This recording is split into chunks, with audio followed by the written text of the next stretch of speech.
Hi, everybody, and welcome back to yet another cracking installment of the Matt Brown Show. Yes, and with us on the line to talk about failures in business, the gory, ugly stuff of failing and everything we learned, is none other than the man, the legend, Rohit Garewal, the CEO of Object Edge. Welcome to the show. Hey, Matt, thanks for inviting me. Appreciate it. Cool, buddy. See, we all make mistakes here every day. Alrighty, here we go. So why don't you quickly kick us off with the elevator pitch. Tell us what we need to know. Yeah, look, I'm CEO of Object Edge. We're an IT and services and consulting firm based out of the Bay Area here in California. Offices in Sao Paulo, Brazil, Porto Alegre, Brazil, and Mumbai, India. And of course, really not spread out all over the world thanks to COVID. So we are fully remote. But primarily, man, we help large-scale B2B organizations solve this problem that we like to call an experience and data problem. Like, how do we solve friction points between buyers and sellers leveraging technology? So eCommerce, CRM, OMS, all these different systems are leveraged really to just solve a major problem, which is, hey, there's friction points between my buyers and sellers in B2B. How can I leverage digital to solve those problems? And how can I leverage data to solve those problems? And we're a system integrator and consulting firms that help solve that. Awesome. So can you give us an example of like how you remove some of the friction between buyers and sellers? Yeah. So you're a large manufacturer, let's say, in the United States, do about $9 billion worth of revenue. And you've got this sales team, maybe you've got 100 people, 150 people pounding the ground, building relationships with different organizations, let's say in government, other large scale organizations. And these sellers, these sales reps are, producing quotes, they're finding opportunities, and they're sending over quotes to clients. And sometimes these clients are saying, hey, it's taking me 2 weeks sometimes to get the quote, or the pricing's incorrect, or I can't tell when this is even going to get shipped. So all these kinds of questions that come up, well, how can you introduce a digital experience to remove that friction point? So for example, oftentimes we enable this thing called self-quoting, where a customer of one of my clients might say, hey, instead of calling a sales rep to say, hey, I need these 100 parts, they can just go online, create a quote for those 100 parts and submit it. So we would build that entire online experience where they can go in and buy that and build a quote and potentially even buy it. So eCommerce, for example. Brilliant. Thank you. So what is your story of fail for our audience around the world today? Yeah. I guess my story of fail, there was a lot to choose from, Matt, to be honest. But I think the thing that I've learned most from just more recently as we try to grow. So I took over as CEO of OE probably about 2.5 years ago, but I've been in this space of consulting for almost 25 years. And the amazing thing about consulting is as you're working with these customers, you learn something new every day. I would say that most recently, my story of failure that I would like to share is one where you've got to know when to let a good thing go. So sometimes what ends up happening is most recently, we are built on this relationship of ecosystems. So we're a big Oracle partner, we're a big Salesforce partner, and several other ecosystems. And oftentimes as technologies change or companies get bought out, there are signs that, hey, this technology stack is now getting old and it's time to move on to the next technology stack as a partner to help push the industry forward. But you've got so many relationships in an ecosystem. You've got so much good stuff going. The previous dollars you made seem so good. You're like, no, there's got to be something else wrong. There's got to be something else wrong. And then all of a sudden that ecosystem is gone and you're left holding the bag. So in this most recent case, Oracle, obviously one of the largest software companies in the world, is always making changes to their stack. And in this particular case, they have an e-commerce solution called Oracle Commerce Cloud. For us, at least as a partner, sales were going down over the last couple of years in 2021, 2022. And we were wondering why as one of their largest partners. And there was always a good reason why that we convinced ourselves why that was happening. And it turns out in August of 2022, Oracle makes an announcement that they're killing the platform. There could be a number of different reasons for it, consolidation, right? But at the end of the day, we saw the signs on the wall and we didn't shift fast enough. And what ended up happening was we ended up losing projects for a $20 million company. We lost about $4 or $5 million of revenue instantly as companies were like, oh my gosh, this product's no longer available. We need to jump to something else. And it's something we definitely could have avoided. So that would be my story. I saw the signs on the wall, but I was hesitant of leaving because it was such a good thing for so long. We were great partners for 10 years, great people over there. And then one day we wake up in August and everyone's fired and the product shut down. So what did this experience teach you? What do you take forward with you as a trust key your lesson? gut. I mean, number one, trust my gut. I had this feeling for at least 24 months that something was wrong, that the tea leaves weren't matching up. All I had to do was trust the numbers as well. So trust your gut and trust the numbers. If you've been running a business that's been very successful and growing and all of a sudden it's not, something changed. And, there's this great saying about product market fit. If you have to choose between product and market always wins. So even though I love the product and I love the ecosystem and I love the people, the market had spoken that that's not where they wanted to go. So trust your gut, trust the numbers, and between product and market always wins. Those are three key takeaways I learned. So just to add to that, my previous company, we had a media business. We were doing lead gen for Oracle partners, Microsoft partners, SAP, IBM, all these guys. And similar situation happened to us where we basically exhausted the ecosystem potential for what we were offering. And unfortunately, that business died. I actually need to record my own secrets of fail, because I would say I'm actually going to do it and then I'm going to send it to you, Rohit, because you'll watch, you'll go like, yeah, that at least I'm not alone. and there's fear associated with it, right, Matt? I mean, there's this fear of, you've got a good thing. What's the next thing you're going to jump into? How are you going to reskill the organization? Now, at the end of the day, just to kind of, in case any of our employees are listening, the long-term roadmap of Oracle, there's still several years. There's a lot of customers still on it. Oracle is still supporting it. For us, though, as a growth company, where we're a services company that's looking to grow to $100 million in the next 5 years, it's definitely not where the growth is. So whereas some companies have invested tens of millions of dollars in the platform, and it's a great platform, and Oracle will continue to support it, it's not where we're seeing the growth is. So we should have shifted not away from Oracle 2 years ago. We should have started diversifying 2 years ago. I just want to make sure I'm being very clear. So it doesn't have to be, as for other CEOs that are in similar situations, when you're reading the tea leaf, it's not an all or nothing thing. You don't have to make it. There's oftentimes middle ground, but you can start contingency planning and start investing where the future is. And we didn't make those investments fast enough. How do you spot the future? So that whole story around the canary in the coal mine, right? So the canary would fall off its perch, and then it would be, it would be the time to get the hell out of Dodge. And I believe personally is that, well, there's two things here. One is like only the paranoid survive. So I remember being in a meeting going, even though we doubled revenues every year for 3 years, I sat in a board meeting and I was like, we're actually at risk. We're under threat.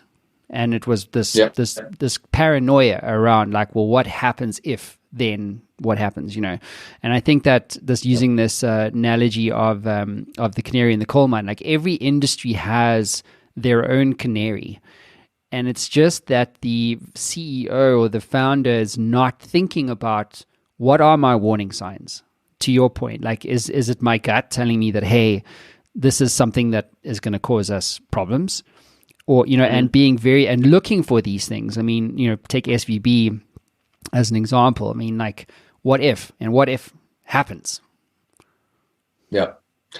I think that, well, first off, you have to have a certain level of understanding about your industry, and it has to go quite deep. So you understand what are the warning signs to look for. So I like to use this analogy that our team, and you also have to fundamentally believe in your overall market. So in this particular case, when I talked about my lessons learned, the overall market of helping digitally transform friction points and experiences between buyers and sellers is a huge market.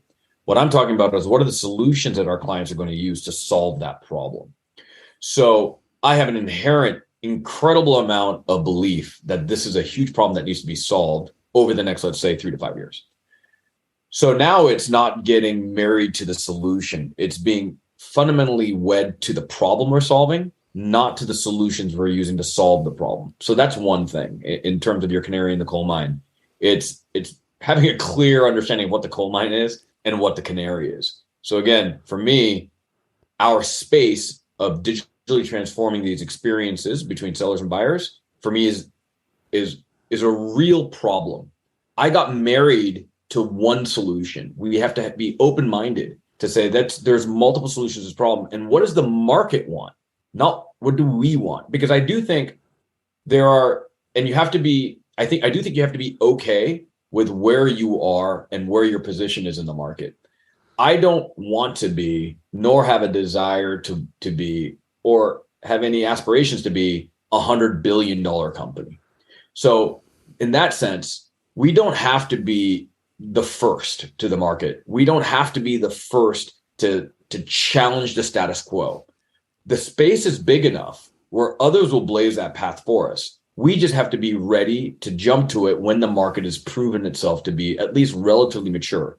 There's this great book called A Growth Chasm, and they always talk about this chasm of growth, right? You're too big to be small, but too small to be big. So I do think you have to have objective warning signs. So in your question of like, how do you know? Set up objective warning signs that are numbers based, that take all emotion out of it. Set up those pillars, like those milestones. I think of them as green, yellow, and red. Have these green kind of flags that, is there something wrong here? And it's an objective. It could be pipeline, looking out 3, 6, 12 months out. Hey, my pipeline's not where it needs to be. Have yellows. Hey, immediate deals aren't closing that I thought. And of course, maybe your red is my cash flow is dropping precipitously and, we're under attack. So you can set up these objective milestones that are data driven, as long as you have belief in your overall market, and then follow those objective milestones and truly believe in them and say, hey, my triggers that I had set up when everything was going good are being triggered. I need to do something either to verify what triggered that. And yeah, I feel good about it, or, there's a real problem and I need to adapt. Mm-hmm. So that's how I would relay to people is what we're doing now. Like, for example, there's another ecosystem, I'm not going to take any names, where we're seeing something very similar, that the pipeline just isn't there. And now what we've done is we set up 180 days. We needed to see these definitive improvements in pipeline. If it's not happening, we're out of that ecosystem. And we recently made a decision to leave that ecosystem because of that. And I feel really good about that decision. Mm-hmm. So, Rohit, let's go back in time. If you could go back in time in the Matt Brown Show time machine and do things differently, what would you do differently and why? I mean, very specific to our company, and in relative to the audience listening, I'll try to make it so that it's not just only for IT service company. What I would have done is in 2020, when I started seeing a drop in overall top of funnel pipeline from which was at that time 90% of our business, I would have gotten much more aggressive in finding out what's going on. I didn't want to say the wrong thing, or I didn't want to embarrass the wrong people, and I didn't want to burn these relationships. But at the end of the day, this is business. And I really feel like if you can't have an open conversation with your partners, then you don't have a really good partnership at all.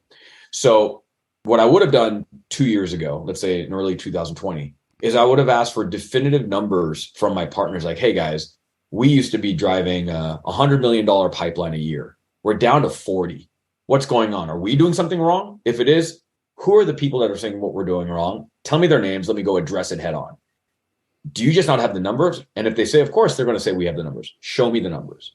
Show me your pipeline. We're partners. We've been doing this for 10 years. We've done tons of business together. I want to see your numbers because I'm just not seeing that pipeline come through. And I would have then, based on that, would have known that the business wasn't doing what we needed to do. And we would have transitioned much earlier. So I would have said, in terms of now generalizing this to the audience, is if you can go back and pass, and now, of course, what I'm doing right now is I'm having much more direct and honest conversations with all my partners. And I think now I'm seeing what is they appreciate it.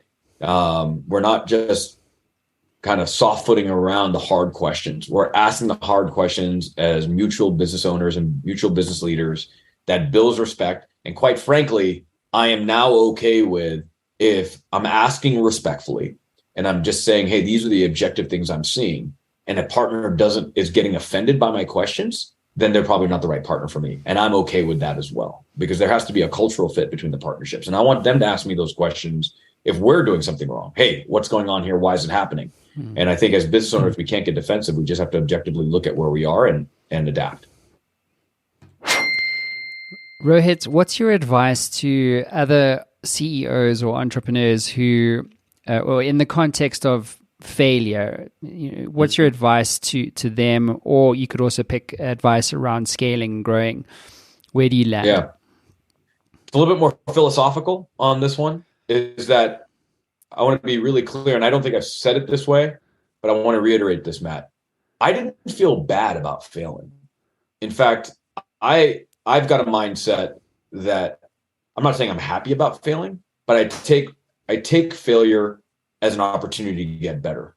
One of the things I am proud about in our own company is we've got a very open culture where failure is talked about openly, and it starts with the CEO. So for all the other CEOs out there, openly talk about your failures, even at the daily level. Like, oh, I messed up. I thought this meeting was 10 minutes earlier. Don't come up with an excuse. Oh, I was so busy, right? Just say, hey, I was wrong on this. Let's move on. And so I think openly accepting failure, which is why I was excited to be with you on this podcast, is because I think talking about it, sharing those views just makes everybody more open. So it's more of a philosophical thing that I'd say I'd take away as I give advice, is don't look at failure as your failure. I fundamentally believe we have no control what happens on this planet. Anything could happen at any time. The only thing we can control is our perception of it and our reaction to it. And at the end of the day, I think if you have that mindset, you're in a much better mental framework to be able to address the issues, because you've got an entire team that's looking to you, both literally and just from an emotional support standpoint, to kind of get the company out of any kind of negative situation. That's such great advice. One more thing on the advice side, are there books or tools or resources that you encourage other CEOs or entrepreneurs to use on their personal journeys? So many. I mean, I've got an entire book list that I can send to you. I'm an avid reader. I'm also a big believer in that having a personal CEO peer group. There's lots of different companies out there. I'll give a personal plug to one that I leverage quite often, which is Vistage. They're based around the country, but there's several companies like that. They're basically CEO peer groups where you can openly discuss issues. There's a level of vulnerability. There's a level of a peer camaraderie that I think really helps you think through. And it's an hour. It's a day a month where you get away from the business and you work on the business versus in the business. It's a very kind of common terminology, and I really believe in it. So I'd say read as many books as you can. There's so many great resources out there about what good books are out there. I can share the book list with you, Matt. I don't know if you post them somewhere. Yeah, man. Get yourself as part of a peer group. And it is an investment. With Vistage, I think I spend like $18,000 a year, but I can draw at least $10 million of net income, direct line attribution to things that I've learned with my peers, that I've implemented, that have helped us grow. So in that sense, it's an incredible ROI. Amazing. Rohit, thanks for being vulnerable and for sharing your personal story about failing. Obviously, that's just one of many. And as you know, failure is a prerequisite for success. So thank you for being on the show and giving everybody your perspective.